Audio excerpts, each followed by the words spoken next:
Theater has been around for centuries.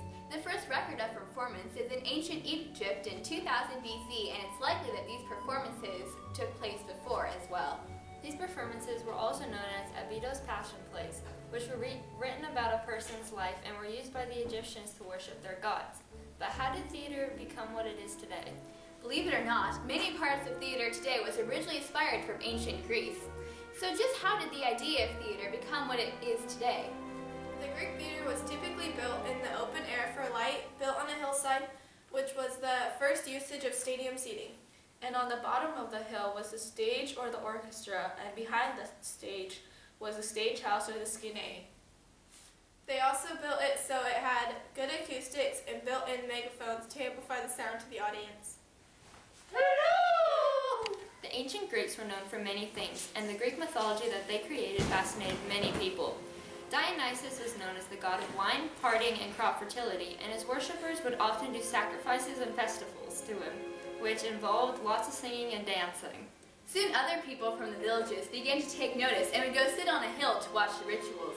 This developed an audience and performer relationship. Theater was very important to the Greeks because it was a way for them to honor and worship their gods. And in time, it transformed to a form of entertainment more than a ritual, although it still contains some of its spiritual messages. The Greek word for mask is persona and was a major element in the worship of Dionysus at Athens.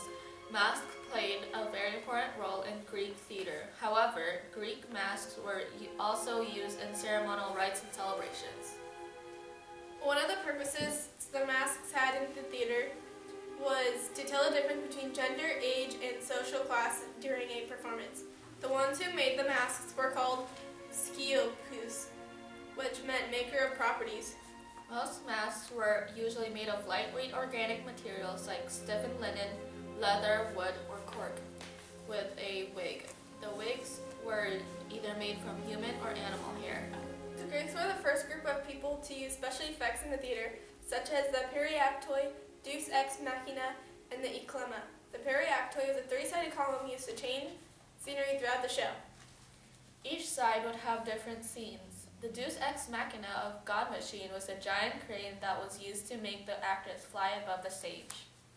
Lastly, the eclemma was a movable platform used to show the result of offstage violence, due to the fact that violence on stage was strictly off-limits.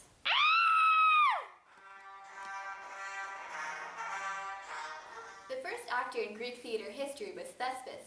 Thespis was born around 6th century BC in the district of Icaria.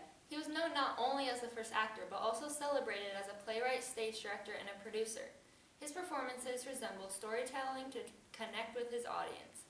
In 534 BC, at a festival in Athens, Thespis won an award for Best Tragedy.